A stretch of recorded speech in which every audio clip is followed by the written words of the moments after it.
გამრიცველიანობა არ აგვაქვს. მე მოქალაქე ვარ და მაქვს უფლება ღირსეულად ვიცხოვრო. სასმელი წყალი არ აგვაქვს, უნდა გადაგა ჩვენი პრობლემები. მსჯელობა თქვენ საჭიროებებზე რადიო ათინეთის გადაცემაში ჩვენი თვითმმართველობა. შეგიძლიათ დაგვიკავშირდეთ და პირდაპირ ეთერში შეკითხვები დაუსვათ მათ, ვისაც ხელეწიფება ამ პრობლემების მოგვარება. ყოველ ხუთშაბათს 5:05 წუთზე. ვისმინეთ და გვიყურეთ ინტერნეტში. www.radioathinathi.g. თქვენ გაქვთ უფლება ღირსეულად იცხოვროთ. რადიო ათინეთის და საერთაშორისო გამჭვირვალობის ერთობლივი პროექტი. როგორ ხვდებიან ბიზნესმენები პოლიტიკაში და პოლიტიკოსები ბიზნესში? სარგებლობენ თუ არა პრივილეგიებით ხელისუფლებაში მყოფი ან მასთან დაახლოებული პირების კომპანიები და რამდენად დიდია კორუფციის რისკი? რა ბერკეტები აქვს სამოქალაქო საზოგადოებას ამ პროცესის გასაკონტროლებლად და რა ვიცით თავად პროცესის შესახებ? გვისმინეთ და გვიყურეთ ხუთშაბათს 16 საათზე და 5 წუთზე. გადაცემაში ჩვენი თვითმმართველობა. მოგესალმებით ძვირფას რადიო მსმენელებო, დღეს ხუთშაბათია და ტრადიციულად რადიო ათინათის ეთერში იწყება გადაცემა ჩვენი თვითმმართველობა, რომელსაც წელს ეთერში გასვლიდან ზუსტად 1 წელი შეუსრულდა. მე ვუწევ ჩვენს გადაცემას ამ მცირე იუბილეს და იმედი მაქვს, რომ კიდევ არაერთ საინტერესო პრობლემაზე და საკითხზე მოგვიწევს ამ ეთერში პირდაპირ საუბარი და ასე ვთქვათ მეტი სასიკეთო გადაწყვეტილების მიღების პროცესში ჩავერთვებით. დღეს ჩვენი სტუმრები არიან ჩვენივე ორგანიზაციის საერთაშორისო გამჭვირვალობა საქართველოს უფროსი ანალიტიკოსი კვლევარები ერეკლე ურუშაძე და გიორგი ჭანტურია, რომლებიც დღეს ისაუბრებენ იმაზე, თუ რამდენად დაკავშირებულია ბიზნესი პოლიტიკას და პირიქით რა კავშირები არსებობს ზოგადად ამ ორ სფეროს შორის, რომელიც მეტწილად განსაზღვრავს ქვეყნის დღევანდელობას. რა პრივილეგიებით სარგებლობდნენ წლების განმავლობაში პოლიტიკოსები ბიზნესში და პირიქით ბიზნესი პოლიტიკაში, არსებობდა თუ არა და არსებობს თუ არა ახლაც კორუფციის რისკები და ასევე უფრო დეტალურად ამ თემაზე გიორგი ჭანტურია ესაუბრებს, მაშინ როდესაც შევეხებით ტენდერების თემას და ასე ვთქვათ იმ პრაქტიკას, რაც ქვეყანას ჰქონდა. კიდევ ერთ სასიხარულო ინფორმაცია, ვიდრე განხილვას დავიწყებდეთ, ზუსტად ანალოგიურივე პროექტი დაიწყო საერთაშორისო გამჭვირვალობა საქართველოს ქუთაისის ოფისმა, სადიო ძველი ქალაქის თანამშრომლობის საფუძველზე და ძალიან მისასალმობელია და მე წარმატებებს ვუსურვებ ჩვენს კოლეგებს ქუთაისში. ძალიან დიდი მადლობა მეგობრებო სტუდიაში მობრძანებისათვის და დროის გამონახვისათვის. ჩვენ სულ რამდენიმე წუთის წინ დავბრუნდით ჩათვლობის ცენტრიდან, სადაც ჰქონდა თქვენი კვლევების პრეზენტაცია. ბუნებრივია ერთი გადაცემა არ არის საკმარისი იმისთვის, რომ ზოგადად მთელი კვლევა მომწურავად განვიხილოთ, მაგრამ მოდით ვისაუბროთ თავარ მიგნებებზე. რას გულისხმობთ ერეკლე მაშინ, როდესაც საუბრობთ იმაზე, რომ აი ბიზნეს ინტერესები პოლიტიკაში და პირიქით პოლიტიკური გავლენა ბიზნესში, რა პრივილეგიებს ანიჭებდა ეს გარკვეულ პირებს თუ პირთა ჯგუფებს და რა პრაქტიკა გქონდა? შეიცვალა თუ არა ეს პრაქტიკა და რა არის ჩვენი ორგანიზაციის რეკომენდაცია ამაზე რომ ვისაუბროთ? მოგესალმებით. ხერთად ამ საკითხის კვლევა გადავწყვიტეთ, რადგანაც ერთი მხრივ ალბათ ყველანი დავხვდებით, რომ საქართველოში წვრილმანი მექსტამეობა, წვრილმანი კორუფცია აღარ არის სერიოზული პრობლემა. მეტწილად გადაიჭრა 2004 წლიდან მოყოლებული, თუმცა მეორე მხრივ მოქალაქეები მაინც ფიქრობენ, რომ კორუფციის პრობლემა საქართველოში არის. ხშირად გაიგონებთ ხოლმე მათ ადამიანები საუბრობენ ეგრეთ წოდებულ ელიტურ კორუფციაზე. აქ როგორც წესი ამ მარტივი ტერმინით, როგორც წესი გამოხატავენ მოქალაქეები ალბათ იმას, რომ კორუფციას აქვს რაღაც უფრო დახვეწილი, უფრო კომპლექსური ფორმებიც, რომლებსაც ყოველდღიურ ცხოვრებაში ნაკლებად ვაწყდებით, მაგრამ რომლებიც მაინც აზიანოა ჩვენი საზოგადოებისთვის და ჩვენი სახელმწიფოსთვის. კორუფციის ასეთი უფრო დახვეწილი თუ კომპლექსური ფორმები, როგორც წესი წარმოიშვება იქ, სადაც ხდება ბიზნესის, განსაკუთრებით მსხვილი ბიზნესის ურთიერთქმედება მთავრობასთან. ანუ კორუფცია შეიძლება იყოს მაშინ, როდესაც ჩვენ რიგითი მოქალაქე მიდის და ვთქვათ პოლიციის პატრულის თანამშრომელს თუ ძველი ავტოინსპექციის თანამშრომელს თანამშრომელთან აქვს შეხება, როდესაც ვთქვათ რომელიღაცა საპასპორტო განყოფილების თანამშრომელთან გვაქვს შეხება, მაგრამ შეიძლება ასევე კორუფცია იყოს, როდესაც რომელიღაც კომპანიას კონტრაქტს უფორმებს მთავრობა. ანუ შესაბამისად აი მეორე ტიპის შემთხვევებზე გადაწყვეტეთ ფოკუსირება. აი ბიზნესის და მთავრობის ურთიერთობისას წარმოქმნილი კორუფციის რისკების სერიოზული კვლევის თემა მსოფლიოში, მათ შორის დასავლეთის განვითარებულ დემოკრატიებშიც. ჩვენ გადაწყვეტეთ, რომ რადგანაც საქართველოში ეს საკითხი არ იყო რაღაცნაირად სისტემურად შესწავლილი, გადაწყვეტეთ, რომ აი რაღაც პირველი საწყის მცდელობა გაგვეკეთებინა. რა თქმა უნდა, ის ანგარიში, რომელიც ჩვენ დავწერეთ, ვერ ამოწურავს ამ საკითხს, მაგრამ რაღაც პირველი ნაბიჯი გადაიდგა. სიტყვაში როგორც იტყვიან, ბევრს არ უყვარს სიტყვა პიონერები. ხო, შეიძლება ითქვას, რომ პირველი კვლევა არის, რომელიც კონკრეტულად ამ თემას ეძღვნება. ცხადია თავისთავად რომ ბიზნესიდან პოლიტიკაში და პოლიტიკიდან ბიზნესში ადამიანების მოძრაობა გარდაუვალი პროცესია და ამის ვერ აღკვეთავთ ეს მიზანი არც უნდა დავისახოთ.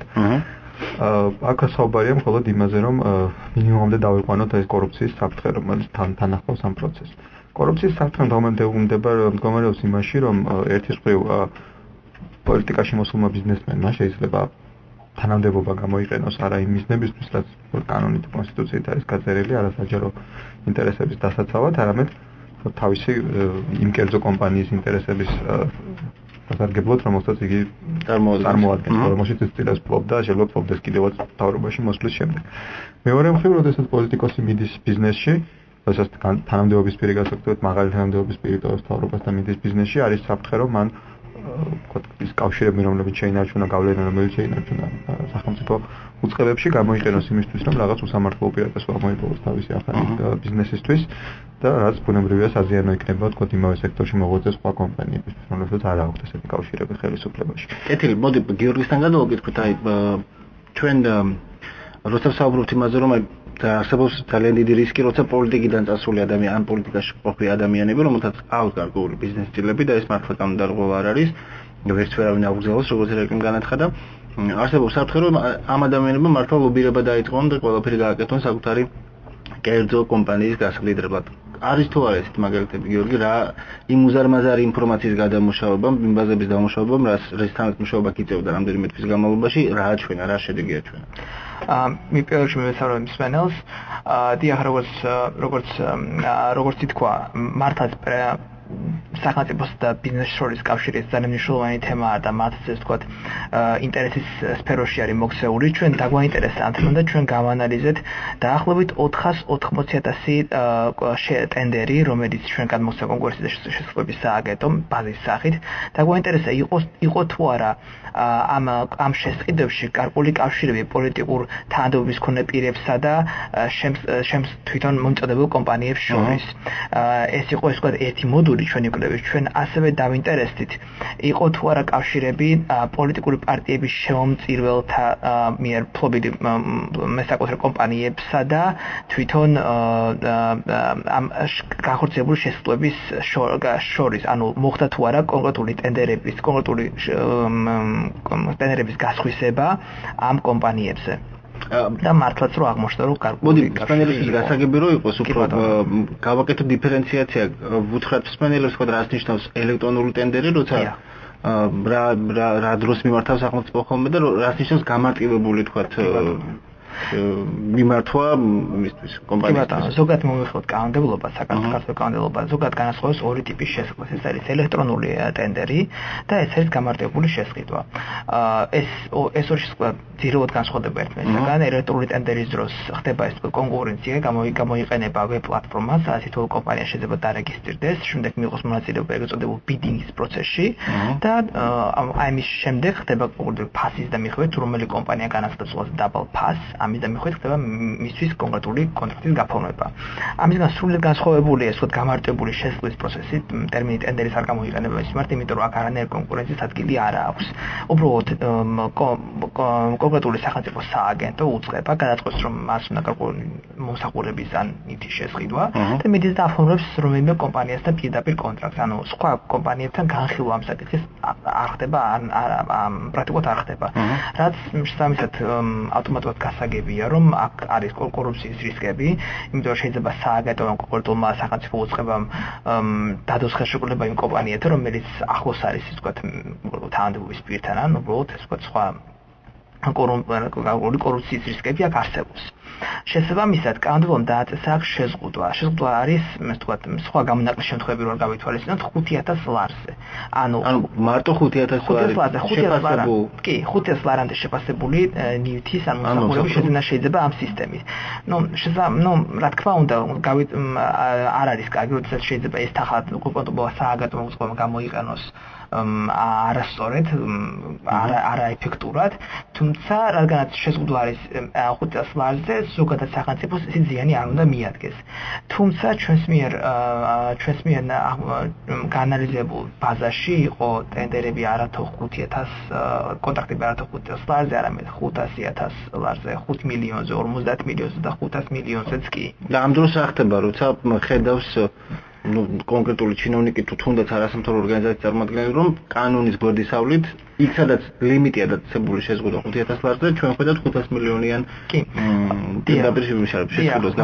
მართლაც კოლოსალურ თანხაზეა საუბარი ხა 500 ლართან შედარებით 500 მილიონზე და იქ იყო ტენდერები 100 მილიონზე 200 მილიონზე თუმცა აქ საქმე იმაშია რომ თვითონ მიუხედავად იმისა რომ ჩვენი ელექტრონული სისტემა არის ეს ვთქვათ ერთ-ერთი საუკეთესო მსოფლიოში რომელიც თვითონ სააგენტომ შექმნა და აქ არის ძალიან კარგი ბალანსი გამჭირვალობას და ეფექტურობას შორის პრობლემა ის არის რომ კანონმდებლობის მიხედვით არის დაწესებული გარკვეული გამონაკლისი ერთი ჩვენ კონკრეტულად საუბარი მაქვს ერთ გამონაკლისზე რომლის მიხედვითაც პრეზიდენტს ან მთავრობას შეუძლია საკუთარი დადგენილებით საკუთარი გადაწყვეტილებით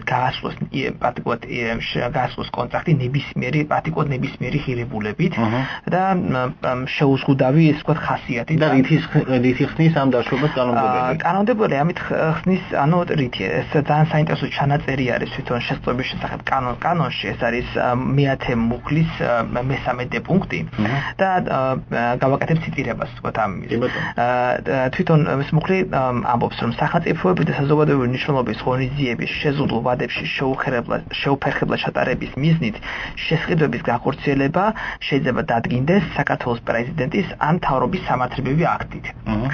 ეხლა უკვე შეიცვალა გარკვეულად ეს მუხლი და პრეზიდენტი აქ ამოღებულია და მთავრობის განწყობილების შეიძლება, მაგრამ თვითონ არსი მდგომარეობს იმაში, რომ პრაქტიკულად ნებისმიერი მიზეზით შეიძლება მოხდეს კონკრეტული კონტრაქტის გასხვისება. ანუ აქ მუხლი საუბრობს, ისე ვთქვათ, შეზღუდულ ვადებზე. თუმცა რა შეზღუდულ ვადებზეა საუბარი საკმაოდ რთული გასაგებია და მე პირადად ესეთი ჩანაწერი საკმაოდ იშვიათად შემოყვანილია კანონმდებლობაში და საუბარი არის საზოგადოებრივი მნიშვნელობის ღონისძიებაზე. ანუ ასევე გაურკვეველია რა შეიძლება ჩაითვალოს აბსოლუტურად გასაგებია. სიტყვაზე თქვა ქალაქ თბილისში რაღაცა კონკრეტულ უბანში ცხოვრობი ადამიანისთვის ეს არის მნიშვნელოვანი, მაგრამ ზუგდიდში პირიქით შეიძლება იყოს. კი, ანუ ძალიან შეფასებითია. შესაბამისად, ჩემთვის პირადად თავითვე გასაგები იყო, რომ ეს კონკრეტული მუხლი შექმნილი იყო იმისათვის, რომ პრაქტიკულად გამოკეთებულიყო ნებისმიერ საკითხზე. კეთილი, გიორგი, მოდი ისევ რეკლის დავუბრუნდეთ და გავაგრძელოთ პრინციპის შენი თემა. აი მივდივართ იქითკენ, რომ ბევრი ხარვეზი დადგინდა ამ სისტემაში, რომელიც მართლა ერთ-ერთი ყველაზე პროგრესულია და ამას აღიარებს ყველა, როგორც საერთაშორისო დამკვირვებელი, ისე თქვა ადგილობრივი ორგანიზაცია თუ სხვა სახელმწიფოებიც, იმიტომ რომ მართლა ძალიან კარგი შესყიდვების სისტემაა, მაგრამ არსებობს გარკვეული ხარვეზები. ხო, რა არის ორგანიზაციის რეკომენდაცია, თქვა, სად ხედავთ პრობლემას, როცა ვსაუბრობთ იგივე თუ თავი რო გავანებოთ გიორგის თემას, თქვა, აი, მოდი ჯერ ვისაუბროთ იმაზე კონკრეტული მაგალითები, ვინ არიან ის პირები, რომლებიც დღეს სარგებლობენ, თქვა, ან სარგებლობენ საკუთარი პოლიტიკური პრივილეგიებით და საკუთარი ბიზნესის გასაფართოებლად და პირიქით, თქვა, როგორ ხდებოდა პოლიტიკა დამოკიდებული ბიზნესზე. ჩვენ რამდენიმე კატეგორია გამოვყავით აი თქვა სარგებლის, რომელსაც სხვადასხვა ტიპის სარგებელი, რომელსაც კომპანიები, რომლებიც დაკავშირებულიყვნენ თანამდებობის პირებთან, იღებდნენ სახელმწიფოსთან ურთიერთობის შედეგად. პირველი და ყველაზე მნიშვნელოვანი მსხვილი კატეგორია ეს არის გიორგი ბრაზაძე საუბრა, ეს არის შესყიდვები, განსაკუთრებით განსაკუთრებით შემაშფოთებელია რა თქმა უნდა ეს გამარტივებული შესყიდვები, ანუ ერთია, როდესაც თანამდებობის პირთან დაკავშირებული კომპანია ღია ტენდერს იგებს, მაშინ ნაკლები იქნება კითხვა ალბათ. მეორეა, როდესაც ყოველგვარი ტენდერის გარეშე მთავრობა უფორმებს პირდაპირ მრავალმილიონიან ხელშეკრულებას კომპანიას, რომელმაც წილს ფლობს იმავე ხელისუფლების ან მმართველი პარტიის წარმომადგენელი. მაგალითად იყო თქვათ ასეთი შემთხვევები, მე შემიძლია გავიხსენო მესტიის რეაბილიტაცია. მესტიის რეაბილიტაციის ფარგლებში განხორციელებელი სამუშაოს საკმაოდ დიდი ნაწილი შეასრულა მესტიის მაშინდელ მაჟორიტარის კანდიდატის კომპანიამ. და რაოდენობის თანხაზე იყო საუბარი თუ გახსოვს ეს. ესე იგი მარტო გამარტივებული ტენდერით იყო თუ არ ვცდები 20 გამარტივებული ტენდერით არ ვფიქრობ გამარტივებული შესყიდვა ტენდერის გარეშე სადაც 30 მილიონი მაგრამ ისე კიდევ იყო დამატებით ტენდერიც იყო რამდენიმე. ანუ აი ასეთი ტიპის შემთხვევები გვაქვს. ნუ გარდა ამისა არის შემთხვევები, როდესაც თანამდებობის პირებთან დაკავშირებულ კომპანიებს ჩამოეწერათ საგადასახადო დავალიანი, მაგალითად ტელეკომპანია იმედი შეგვიძლია გავიხსენოთ, როდესაც მისი თანამფლობელი და დირექტორი ყოფილი ეკონომიკის მინისტრი იყო შეგვიძლია არის შემთხვევები, როდესაც მაგალითად კანონმდებლობის მორგება ხდება პარლამენტის წევრებთან დაკავშირებულ კომპანიებზე, მაგალითად 2012 წელს იყო ერთ-ერთი ყველაზე ცუდი კანონი რაც როდესმე მიღებულა საქართველოს ისტორიაში და დამოუკიდებელი საქართველოს ისტორიაში საბედნიეროდ მხოლოდ რამდენიმე თვის მანძილზე მოქმედებდა ეს კანონი, სანამ ისევ გააუქმა პარლამენტმა. თუმცა აი იმ პერიოდში, ანუ ეს იყო კანონი, რომელთაც კომპანიებს მიეცათ უფლება, რომ თავი დაეხციათ სასჯელისთვის, გარემოსთვის მიყენებული ზიანის გამო, თუ კი ისინი შეთანხმებას მიაწოდონ მთავრობასთან და რაღაცა თანხას გადაუხდიდნენ მთავრობასთან შეთანხმებას. და ვინ იწვევდა ამ თანხას? ხო, აი ეს იყო კანონი, ეს იყო პირდაპირ კორუფციული კანონი, იმიტომ რომ შეუძლებელია პრაქტიკულად არ იყო გაწერილი კრიტერიუმები, მთავრობას ჰქონდა სრული თავისუფლება მინიჭებული და პრაქტიკულად იყო კორუფციულ გარიგებას აკანონებდა, ასე შეიძლება ითქვას. ამ რამდენიმე თვის მანძილზე, როდესაც ეს კანონი მოქმედებდა, სულ 2-2 კომპანიამ ისარგებლა. ერთი იყო კომანაყოფიასთან პარლამენტის წევრთან და მეორე ასევე პარლამენტის წევრთან დავით ბეჟუაშვილთან დაკავშირებული კომპანიები. ბეჟუაშვილის შემთხვევაში კომპანიამ გადაიხადა სამემცირე თანხა 20-25,000 ლარი. კომანაყოფიას შემთხვევაში თანხა იყო უფრო დიდი და 12 მილიონი ლარი იყო თუ არ ვცდები. თუმცა გაურკვეველია რის საფუძველზე თან როგორი ხოცეთ აი კომპანია მიმართავდა და მთავრობა მეორე დღესვე უფორმებდა ამ შეთანხმებას, რაც ნიშნავს რომ მთავრობას რეალურად არ დაუთვლია ზიანი, რომელიც ამ კომპანიებმა მიაღწია. თუ არ არსებობდა მექანიზმი ბუნებრივად შეიძლება დაითვალოს, თორემ არ დაუთვალა და შესაბამისად ამ კომპანიებს ეპატიათ თქვა წინააღმდეგ 10-20 წლის მანძილზე ჩადენილი ნებისმიერ დარღვევა, მაგრამ ცხადია რომ ეს კანონი იყო პირდაპირ თქვა პარლამენტის წევრებთან დაკავშირებული კომპანიებზე მოგებული.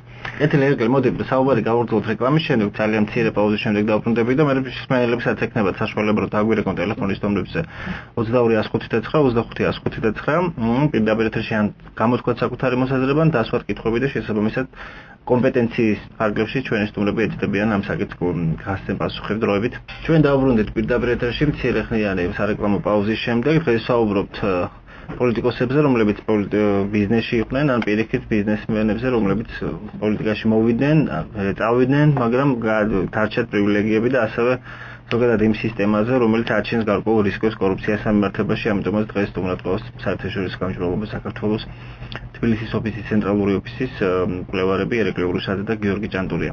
ერეკლე საუბრობდა იმაზე, ვთქვათ, კონკრეტულ კანონზე, რომელიც ეხებოდა გარემოსთვის ზიანის მიყენების სანაცვლოდ და ასე ვთქვათ, გარკვეული თანხის გადახდას ბიზნესმენების მხრიდან. დღეს მოქმედდა ეს ძირითადი ფაქტები დღეს პრეზენტაციიდან საზოგადოებამ გაიგო, ძირითადი ფაქტები და სახელი და გვარები უკავშირდება მაინც წინა ხელისუფლებას. დღეს მოქმედი ხელისუფლებიდან ვინ არიან ის ადამიანები, რომლებსაც შეიძლება ვთქვათ, რომ ისინი ან იყენებენ საკუთარ გავლენას გარკვეული სარგებლის მისაღებად, კერძო სარგებლის მისაღებად, ან მათზე ხდება გარკვეული კანონმდებლობის გარკვეული კანონების მორგება არიან ეგეთი ადამიანები. მიუხედავად იმისა, რომ ობიექტურად ნაკლები დრო გქონდა ვთქვათ დაკვირვებისთვის ახალ ხელისუფლებაზე, ანუ წინა ხელისუფლების თქვა ჩვენი კვლევა თუ მოიცავს სიტყვაზე 5-6 წლიან პერიოდს, აქედან დიდი ნაწილი რა თქმა უნდა ამ პერიოდისა წინა ხელისუფლებას ეხება, რაც არ ნიშნავს რომ ახალ ხელისუფლებაში პრობლემები არ არის. ფედერში პოტენციალი ამ პოტენციურად ეს პრობლემები არის თუნდაც იმის გამო რომ ახალ ხელისუფლებაში თქვა ბევრი ადამიანია, რომლებიც ბიზნესიდან მოვიდნენ ხელისუფლებაში და ინტერესებს ინარჩუნებენ. ეს ყოველთვის რისკის ფაქტორი არის.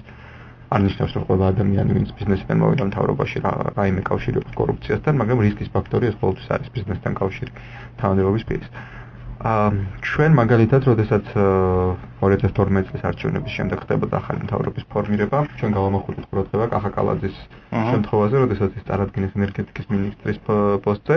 ჩვენ თქვათ შეშფოთება გამოვხდით იმის გამო, რომ ენერგეტიკის მინისტრის პოსტზე წარდგენილ ადამიანს ჰქონდა სრულიად აშკარა და პირდაპირ კომერციული ჰიდროენერგომშენი იყო კიდე კალა ენერჯიან და natural resources იყო კომპანიები, რომლებსაც ანუ ეს კალა კაპიტალის ჯგუფი, რომელსაც თანამფლობელი ცხელ ბატონი კალაძე, რამდენიმე ენერგოკომპანიაში ფლობდა ინტერესებს. ანუ ეს თავისთავად იყო რაღაც რისკის ფაქტორი. დღეს თქო ფორმალურად კალაძეს აქვს გასხვისებული ეს წილები, რეალურად როგორ არის ამის დადგენა ძნელია, რადგანაც ჩვენ არასამთავრობო ორგანიზაციას ამ კომერციულ ინფორმაციას ყოველთვის არ მიგვიწვდება ხელი, ხოლო თქო სპეციალური სახელმწიფოების პრობლემა ეს არის, რომ საქართველოში არ არის განსაზღვრული უწყება, რომელიც დაკავდებოდა იმის მონიტორინგით, თუ რამდენად იცავენ თანამდებობის პირების სხვადასხვა ეთიკის ნორმებს, ინტერესთა კონფლიქტის წესებს და ასე შემდეგ. აი იდეაში დღეს არსებული ინსტიტუციებიდან ვინ უნდა გააკეთოს ეს? დღეს არსებული ინსტიტუციებიდან ძნელი სათქმელია ეს ნაწილობრივ ვთქვათ საჯარო სამსახურის ბიუროს პრინციპში, თუმცა დაჭირდება მას ინსტიტუციური გაძლიერება. ალბათ ერთ-ერთი გამოსავალი იქნებოდა მე პირადად როგორ ვთქვათ კორუფციის კვლევარს მომწონს ლიტვის, ლატვიის და პოლონეთის მოდელები ამ სამ ქვეყანაში არსებობს ძლიერი გამოუჩინებელი ანტიკორუფციული სააგენტო თავისი დიდი აპარატით და ბიუჯეტით, რომელიც ითავსებს მთელ რიგ ფუნქციებს, ნაწილობრივ ითავსებს იმ ფუნქციებს, რომლებსაც საქართველოში სხვა უწყებები ასრულებენ, მაგალითად პოლიტიკური პარტიების ფინანსების. ანუ აუდიტის სამსახურის ფუნქციებს, ანუ თალკ აუდიტის სამსახური რა თქმა უნდა იქ არის, მაგრამ თუ გითხოთ პოლიტიკური პარტიების დაფინანსებას ჩვენთან აუდიტის სამსახური უწევს მონიტორინგს, იქ თქოთ ანტიკორუფციული სააგენტო აკეთებს ამას და გარდა ამისა ის სააგენტოები ასრულებენ ფუნქციებს, რომელსაც ჩვენთან არავინ არ ასრულებს, მაგალითად, ქონებრივ დეკლარაციებში მოცემული ინფორმაციების გადამოწმება. ნამდვილად შესაბამისობაში. ამიტომ, ხო, აი თუ დაუბრუნდებით დღევანდელ ხელისუფლებას, თქო, ენერგეტიკის სამინისტრო არის ჩემი აზრით ყველაზე პრობლემური, არა მხოლოდ იმიტომ, რომ თავად ბატონ კალაძეს ჰქონდა ინტერესები ამ სფეროში, არამედ თქო, მისი მოადგილე მარიამ ვალიშვილი 2008 წლიდან არის ამ პოსტზე, ენერგეტიკის მინისტრის მოადგილის პოსტზე, თუმცა თამეწარმეო რეესტრის თქმებით ის პარალელურად სუმცირე 2011 წლის ბოლომდე, იმიტომ რომ იმის გაურკვეველი მდგომარეობა იყო ერთ-ერთი ენერგოკომპანიის დირექტორი, კერძო ენერგოკომპანიის. ესეც მაგარი არატრიულზე, არამედ დირექტორობაზე ხო, რაც პირდაპირ აკრძალულია კანონით და თვითონ გავგებარი უბრალოდ როგორ მოხდა ესეთი რამ, რომ თანამდებობისპირი ასე აშკარად არ ყოფდა კანონის წლების მანძილზე, ისე რომ ამას რეაგირება არ მოყოლია. ანუ ესეც ისევ და ისევ იმაზე მიგვანიშნებს, რომ ჩვენი სამწუხაროდ ჩვენი საკანონმდებლო ნორმების მნიშვნელოვანი ნაწილი არის მკვდარი პრაქტიკაში, ის უბრალოდ არ ხორციელდება, არავინ არ აკვირდება იმას თუ რამდენად იცავენ თანამდებობის პირები მათთვის დაწესებულ შეზღუდვებს. კეთილი, გიორგი, მოდი აი ეს დაწესებული შეზღუდვები და ვთქვათ კანონი, რომელიც რეალურად ვერ მოქმედებს, ხო? დღეს პრეზენტაციაზე ცოტა მეც რომ მივაწოდო ინფორმაცია მსმენელს, მე ვესწრებოდი ამ პრეზენტაციაზე, ძალიან ბევრი ფაქტი იყო საინტერესო, ვთქვათ, იმაზე თუ რამდენად როგორ ხდებოდა გარკვეული ბიზნესმენების ბიზნესმენთა ჯგუფის მიერ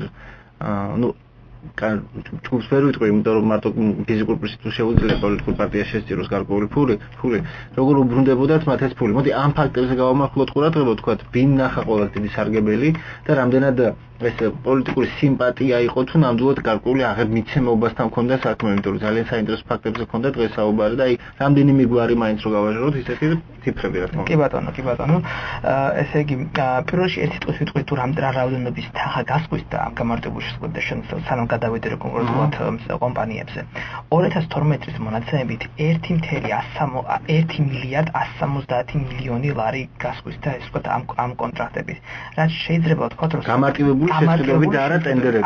ანუ როცა სახელმწიფო პრეზიდენტმა და მთავრობამ აიღეს და პირდაპირ დაუდეს ხელშეკრულება კომპანიებს, ხო? დიახ, არანაირი აქ შეჯიბრებითობას ადგილი არ ქონდა, ფასი არ დაკლებულა, პრაქტიკულად სახელმწიფო ორგანოებმა გადაწყვიტეს, რომ აი ამ თანხით გადაწყვეტებინათ ეს კონკრეტული ტენდერები და შემდეგ მოხდა სწორედ ამ შესაძლებლობის განხორციელება.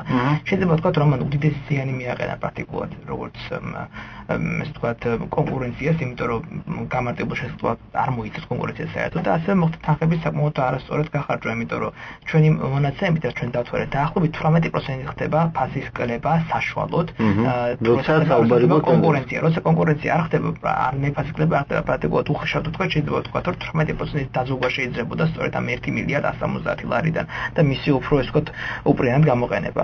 რაც შეეხება კონკრეტულად კომპანიებს, ჩვენ რა თქმა უნდა მარტო სტატისტიკის მოსულებაზე ჩვენ გვაინტერესებდა კონკრეტული კომპანიები თუ ვინ მიიღო ესე ვთქვათ ამ სახით გარკვეული შემოსავალი.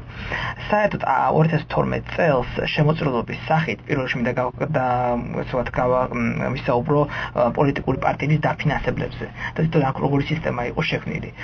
2012 წელს ერთიანი ნაციონალური მოძრაობა მიიღო 6.6 მილიონი ლარი შემოწირულობის სახით. ხოლო ის პიროვნება, რომელსაც განახორციელეს ეს შემოწირულობები, მათმა კომპანიებმა მიიღეს გამარტივებული კონტრაქტების სახით 170 მილიონი ლარი. ჩვენი გამოთვლით დაახლოებით 4.1% იყო მათი შემოწირულობა იმ თანხის, თუ რაც მიიღეს. და ყველა ამ კომპანიებიდან 60%, რომელიც ეკუთვნოდნენ ამ შემოწირულობას, 60% ამ კომპანიების მიიღო მსგავსი ტიპის კონტრაქტები. მე ჩვენ კვლევაში ძალიან ბევრი სახელი მოხდა და ძალიან ბევრი პიროვნება. ეხლა აქ ყველას ვერ ჩამოვთვლი, მაგრამ რასაც შეიძლება ვთქვათ გამორჩეულად აღნიშნო რამდენიმე კომპანიას, მაგალითად შპს Argos შემთხვევაში მისი დირექტორმა სევერიან სააკაშვილმა 2012 წლის 14 აგვისტოს მოგესალმება საკმაოდ ახლოს ეს ვთქვათ საპარლამენტო არჩევნებთან ერთიანად მოძრაობა შეწირა 60,000 ლარი. ანუ ეს მაქსიმალური ზღვარი, რაც კი შეიძლება ფიზიკურმა პირმა შესწიროს რაც შეიძლება მაქსიმალური ზღვარი, ანუ მოგესალმებათ საქართველოს კანონობით ეხლა უკვე იძლება იურიდიული პირის მიერ შემოწირულობა პარტიისადმი. ამ პიროვნებამ გადაიწყა 60,000 ლარი, გადაურიცხა ერთიანად მოძრაობას შემოწირულობის სახით, ხოლო შემდეგ ერთი დღით ადრე გორის მუნიციპალიტეტმა შპს Argos, რომელიც დირექტორიც იყო სევერიან სააკაშვილი, მიიღო 229,960 ლარის ღირებულების კონტრაქტი. ანუ შემდეგ მეორე დღეს წავიდა და პარტიას გადაურიცხა 60,000 ლარი. სხვა შემთხვევებში დაუშვათ ბატონი რომან აბრამიშვილი, მისმა კომპანიამ GeoBuild გრუპი, ესეთი კომპანიის დირექტორი იყო იგი. ესე იგი, თვითონ მან გადაირიცხა 7,000 ლარის შემოწირულობა გააკეთა და შემდეგ ამ GeoBuild გრუპმა 21 ივნისს პრეზიდენტის მთავრობის თანხმობის საფუძველზე მიიღო 110,000 ლარი. ანუ 110,000 ლარის ღირებულების კონტრაქტი. შემდეგ შპს ხინო, რომლის ყოფილა მეწილემ ელდარ თავდგირიძემ 2012 წლის 20 ივნისს ნაციონალ-მოძრაობას გადაურიცხა 38,000 ლარი. ხოლო კომპანიის სხვა 100 წლის მფლობელმა, ანუ რომელიც ფლობდა ციური დავითაძემ ეს იყო, ეს არის და ასლან თავდგირიძის, ასლან თავდგირიძე არის აჭარის უმაღლესი საბჭოს დეპუტატი ყოფილი 2008-2012 წლებში. ხოლო შემდეგ ერთი დღის შემდეგ ერთი დღის შემდეგ ამ პიროვნებამ გადასცა 32,000 ლარი, შესაბამისად 32,000 ლარი ერთმანეთს კარგად დაემთხვა და თეატრობაში გამოვიდა 70,000 ლარი. ხოლო ამ კომპანიამ 3 წლის განმავლობაში მიიღო 5,5 მილიონი ლარის კონტრაქტები. ანუ ყოველთვის კი არ ემთხვეოდა ეს კონტრაქტი შემდეგ დღეს, არამედ იყო გარკვეული კომპანიების, რომლებიც ამ გამარტივებულ კონტრაქტებს ყველანაირ შეჯიბრებების გარშე იღებდნენ. და შემდეგ ამათი ან დაფუძნებლები, დირექტორები რიცხავდნენ ეს თქვა თანხას. გიორგი, ანუ როგორც გავიგე, იყო სისტემა ასეთი. ადამიანებს, რომელთაც ჰქონდათ გარკვეული ბიზნესი, იღებდნენ გამარტივებული შესყიდვების სახით გარკვეულ თანხას, რა თქმა უნდა, ბუნებრივია მომსახურების თუ საქონლის მიწოდების სანაცვლოდ, მაგრამ ამავდროულად იქიდან გამოდიოდა რომ არ არსებობდა კონკურენცია, ეს ფასი შეიძლება და გაცილებით გაბერილი ყოფილიყო მისთვის რომ ადამიანებს მიეცათ პოლიტიკური პარტიისთვის მმართველი ძალისთვის ფული, ხო? აბსოლუტურად გეთანხმებით. ანუ აქ არანაირი კონტროლის მექანიზმი არ არის. ხო, აი კონტროლის მექანიზმი ამდენი მიუხედავად იმისა რომ ვამბობთ, აი თქვენც კი რომელიც ერთ-ერთი ყველაზე კრიტიკული, ან ჩვენც კი ყველაზე კრიტიკული ორგანიზაცია, რომელიც მართალია კი ბევრ რამეში თანამშრომლობს ხელისუფლებასთან, მაგრამ არასდროს არ იხევს უკან, როცა გასაკრიტიკებელია, ჩვენც კი ვამბობთ, რომ ეს არის კარგი სისტემა ელექტრონულ შესყიდვებთან დაკავშირებით. მოდი რადგან გადაცემის დრო იწურება, ვილაპარაკოთ რეკომენდაციებზე, რა უნდა გაკეთდეს, აი ძალიან კარგი მაგალითი თქვა ერეკლემ იმაზე, თუ როგორ მოგვარდა, აგვარებენ პრობლემას ლატვიაში, ლიტვასა და პოლონეთში, ხო არსებობს ანტიკორუფციული დიდი სააგენტო თუ დაწესებულება, რომელიც ვთქვათ, ებრძვის ყველას, ვისაც კი შეიძლება რაღაც რისკი განშტეს ამ მმართველებით.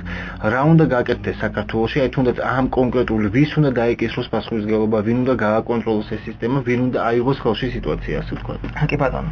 პირველ რიგში ეს უნდა იყოს ერთობლივი, ესე ვთქვათ, გეგმა ხელისუფლების, რომ ეს სიტუაცია ანუ ჯერ უნდა არსებობდეს პოლიტიკური ნება, ხო? დიახ, უნდა იყოს პოლიტიკური ნება რამდენიმე სახელმწიფო უწყებისგან, სააგენტოსგან. ანუ პირველ რიგში დამწყო პარლამენტისგან. პარლამენტმა ჩვენი რეკომენდაცია არის, რომ გადაიხედოს ეს გამონაკლისი ეხლა მთავრობის ნებართვით კონტრაქტის გაფორმება და ეს უკვე შეიზღუდოს იგი ჩვენ არ ვიტყოთ მის სრულად ამოღებას, იმიტომ რომ კონკრეტულ შემთხვევაში შეიძლება ეს გამართლებული იყოს, მაგრამ საჭირო ამის დასაბუთება.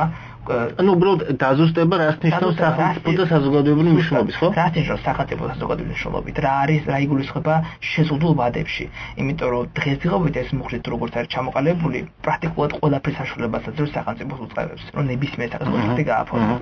მეტიც საჭირო უფრო მეტი კონტროლი. საერთაშორისო გამჭობა საქართველოს თითქმის შეიძლება ვთქვათ პრაქტიკულად ერთ-ერთი ორგანიზაცია, რომელიც ესე აქტიურად მუშაობს ტენდერებზე და ტენდერების კონტროლზე.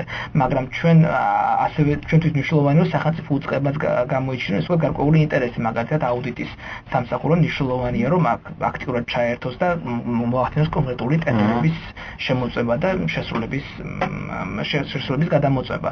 ჯერჯერობით ეს ვთქვათ მარტო ჩვენი ორგანიზაცია კიდევ შეიძლება რამდენიმე არის, რომელიც მაქსიმალურ სოფტვერს გავაკონტროლოთ, თუმცა სამუშაო ძალიან დიდია და მაქსიმალური ჩართულობაა საჭირო სახელმწიფო უწყებებზე, რომელსაც ეს პირდაპირ ევალება ხშირად.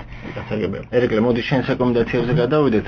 რა ხრილები არსებობს და რა შეიძლება იყოს ოპტიმალური გადაწყვეტის გზა? აქ პირველ რიგში თქვა ზოგად რეკომენდაციას თუ ვიტყვით, რომელიც ეხება შესყიდვებსაც და ნებისმიერ სხვა სფეროს, სადაც კორუფციის საფრთხე არსებობს, ამ საფრთხის შემცირების მთავარი საშუალება ეს არის სუბიექტივიზმის მაქსიმალურად გამორიცხვა გადაწყვეტილებების მიღების პროცესში.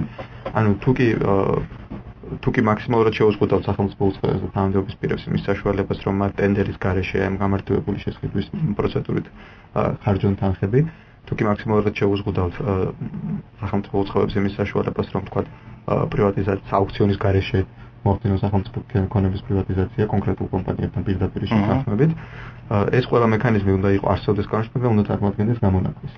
ჩვეულებრივ ანუ რუტინულად თანამდებობის პირის საქმიანობა გადაწყვეტილებები უნდა ემყარებოდეს კაფეოდ კანონში გაწერილ კრიტერიუმებს. და არ უნდა იყოს ეს სუბიექტური გადაწყვეტილებების ფაქტო დიდი საშუალება დატოვებული. მეორე ის არის, რომ ჩვენ გვაქვს პრინციპში კანონმდებლობა დასახვეწია, რაც შეეხება შესყიდვებს და ზოგადად ანტიკორუფციულ ნორმებს კანონში, მაგრამ პრინციპში ჩვენ საბაზისო ჩარჩო კანონმდებლობისა გვაქვს, არც თუ ისე ცუდი. პრობლემა ის არის, რომ მეტწილად, როგორც უკვე თქვი, გაუგებარია ვინ არის პასუხისმგებელი ამ კანონის შესრულების უზრუნველყოფაზე, ამიტომ ჩვენ რეალურად გვჭირდება საკანონმდებლო ნორმების პრაქტიკაში შესრულების უზრუნველყოფა. ეს იქნება ცალკე ანტიკორუფციული სააგენტოს შექმნის გზით, თუ თქვა არსებულ უწყებებზე ამ ფუნქციის გადანაწილების გზით, ეს ცალკე საკითხია და ამაზე შეიძლება მსჯელობა, მაგრამ ფაქტია, რომ ვიღაცას უნდა იყოს პასუხისმგებელი ამ ნორმების შესრულების მონიტორინგზე. და ბოლოს უნდა იზრუნოს იმ უწყებების გაძლიერებაზე, იმ ინსტიტუტების გაძლიერებაზე, რომელსაც შეუძლიათ ასეთი პრობლემების პრევენცია. გიორგი მახსენა აუდიტის სამსახური, ზოგადად აქ ორი პრობლემა არის, ანუ ერთი არის, რომ როდესაც ასეთი ტიპის გადაწყვეტილებები მიიღება და კორუფცია ჩნდება, აქ ორმაგი ზიანია. ერთი ზიანია ის, რომ თქვა სახელმწიფო ბიუჯეტის ხარჯები არაგონიურად, არარაციონალურად იხარჯება და იფლანგება კიდევ შემთხვევაში, რომ ჩვენ კარგად ბიუჯეტის თანხებს. და მეორე პრობლემა ის არის, რომ საბაზრო კონკურენციას გამახინჯება ხდება და იმის მაგივრად თქვა საუკეთესო იმის მიხედვით იყოს კონკურენცია, რომელიც მას თავაზობს უკეთეს მომსახურებას უფრო დაბალ ფასად ამ პროდუქციას, რეალურად კონკურენცია შეიძლება იმაში იყოს, ვის მეტი ნაწილობები ყავს მთავრობაში. აქ თვალყურით სახელმწიფოს მხრიდან ამის პრევენცია შეუძლია, როდესაც სახელმწიფო ხარჯების ეფექტიანობას ეხება საქმე, პრევენცია შეუძლია აუდიტის სამსახურს, თუ ის სწორად და გამართულად იმუშავებს. კონკურენციის მხრივ კონკურენციის სააგენტო თუ ჩვენ გვეღესტება ბიზნესის შექმნა, რომელიც დღეს პრაქტიკულად არ არსებობს, შეიძლება ითქვას. არსებობს ქაღალდი მხოლოდ. კონკურენციის სააგენტოსაც რა თქმა უნდა შეუძლია ერთ-ერთი ფუნქცია მისი სწორედ სახელმწიფო დახმარების რეგულირება და თუ კი თქვა ჩვენ ხედავთ სიტუაციას, როდესაც მთავრობა აშკარად ხელს უწყობს რომ რაღაცა კერძო კომპანიას იმაში რომ თქვა აჯობოს თავის კონკურენტებს, ესეც რა თქმა უნდა ამის პრევენცია შეიძლება კონკურენციის სააგენტოს კუთხით. ამიტომ ერთის მხრივ უნდა რომ შევაჯამოთ, ერთის მხრივ ჩვენ უნდა გავხვეწოთ კანონმდებლობა და ამოვავსოთ ეს ხრელები და მეორეს მხრივ გვჭირდება ინსტიტუტები, რომლებიც ამ კანონმდებლობას უკვე პრაქტიკაში შეასრულებენ. კეთილი გიორგი, ხო დამატებდი ამას ლაიცით. მინდა თქვა უბრალოდ ჩვენი კვლევის მთავარი დასკვნა რაც იყო ამ ბიზნესის და ხელისუფლების ურთიერთქმედების პრობლემაზე, ჩვენ საბოლოო ჯამში ჩვენ კვლევამ ანახა, რომ უმეტესობა იმ კომპანიების, რომლებიც ეკუთვნოდათ ეს თქვა ამ პირებს, კომპანიის შემომწირველებს თქვა პოლიტიკური პარტიების, უმეტესობა მათი 60% იყო ეს თქვა გამარტებულ შესწავლების სქემაში ჩართული, რაც მინდა თქვა, რომ ეს თქვა ვთქვათ, დამთხევაზე საუბარი აქ საკმაოდ რთულია, როცა უმეტესობა კომპანიების ვთქვათ ესეთი სახის კონტრაქტებს. გამოდის რომ პოლიტიკა ყვებობდა. გამოდის რომ უბრალოდ ბიზნესი ყვებობდა პოლიტიკას, მაგრამ ამავდროულად მეორე ხელით ორი მხრივ მუშაობდა სისტემა. როგორც მაშინ ორი მხრივ სიყვარულის ამბავი ყოფილა და მისაუბრებდა. სამ პრობლემაში რომ მისაუბრებთ, სწორედ რომ ველოქდება საქმე, რომ საბოლოო ჯამში კვლავ მსგავსი სისტემა ეს ვთქვათ ჩამოყალიბდეს. დღესდღეობით იმ დონეზე ვთქვათ აღარ არის შესყიდვების, გამარტივებული შესყიდვების რაოდენობა, თუმცა ბოლო პერიოდში შეიმჩნევა გარკვეული დინამიკა, რაც საკმაოდ ვთქვათ შეშფოთებს. ნუ ზუდით ეს გითხარი 2-20 რა ის რა ტენდენცია იყო წინა წლებში და რა ტენდენცია არის ახლა? კი ბატონო, ჩვენ ზუგდიდის ანალიზით გავაკეთებ, პროტოკოლ ზუგდიდის მუნიციპალიტეტის მიერ განხორციელებული გამარტივებული შესყიდვების, მინდა თქვა რომ ის პრაქტიკულად როგორც სარკეზე ასახავდა ქვეყანაში არსებულ ვითარებას, როგორც არჩევნების წინ ესე ვთქვათ, მოხდა მნიშვნელოვანი ზრდა გამარტივებული შესყიდვების განხორციელების, გამარტივებული კონტრაქტების გაცემის, დაახლოებით 3.106.000-ზე მიაღწია ერთი თვის განმავლობაში, ეს იყო აგვისტოსზე 2012 წლის, შემდეგ იკლო, თუმცა აი ჩვენი კვლევა მოიცავდა 2013 წლის პერიოდს აგვისტომდე, ეს ვთქვათ პირველ აგვისტომდე და ამ ბოლო თვემა ანახა რომ კვლავ დაიწყო ეს ვთქვათ ზრდა გამარტივებული შესყიდვების, რაც კიდევ ხოლმე რომ ჩვენი შეშფოთების საფუძველს წარმოადგენს, ჩვენ გვექნება ახალი ინფორმაცია სულ, რომელსაც დაგვიდა რომ გადმოგცემს ეს ვთქვათ შესყიდვების კონკურენციის სააგენტო და ჩვენს დიდი ინტერესით ველი თუ რას გვენახებს ახალი ბაზა თუ გაიზარდა ეს ვთქვათ შესყიდვები თუ იქნება და საწიკეთო შემცირდა. ამას ვნახავთ ყველანაირად, მას შემდეგ რაც ჩვენი ორგანიზაცია გამოაქვეყნებს მორიგულებას, რომელსაც დარწმუნებული ვარ ისეთივე ინტერესით მოისმენს საზოგადოება, როგორც დღეს ეს ზუგდიდის დემოკრატიული ჩართულობის ცენტრში გაიმართა და მადლობა აუდიტორიას, ვინც მობრძანდა დღეს ამ შეხვედრაზე, ასევე მათ გიხდით თქვენ მადლობას მოსმენისთვის და ასე ვთქვათ ამ ინფორმაციის მიღებისთვის. საერთაშორისო გამჭვირვალობა საქართველოს ანალიტიკოსები გიორგი ჭანდურია და ერეკ ურუშაძე იყვნენ ჩვენი სტუმრები. ჩვენ მოვახუთ შაბათ-ამდეგი მშვიდობებით, კარგად გრძელდებოდეთ. გამრიცხველიანობა არ აკვაკს. მე მოქალაქე ვარ და ფაქს უფლება ღირსეულად ვიცხოვრო. სასმელი წყალი არ აკვაკს, უნდა გადაგა ჩვენი პრობლემები. მსჯელობა თქვენ საჭიროებებზე რადიო ათინეთის გადაცემაში ჩვენი თვითმმართველობა. შეგიძლიათ დაგვიკავშირდეთ და პირდაპირ ეთერში შეკითხვები დაუსვათ მათ, ვისაც ხელეწიფება ამ პრობლემების მოგვარება. ყოველ ხუთშაბათს 5:05 წუთზე. ვისმინეთ და გვიყურეთ ინტერნეტში. www.radioathinathi.g. თქვენ გაქვთ უფლება ღირსეულად იცხოვროთ. რადიო ათინეთის და საერთაშორისო გამჭვირვალობის ერთობლივი პროექტი.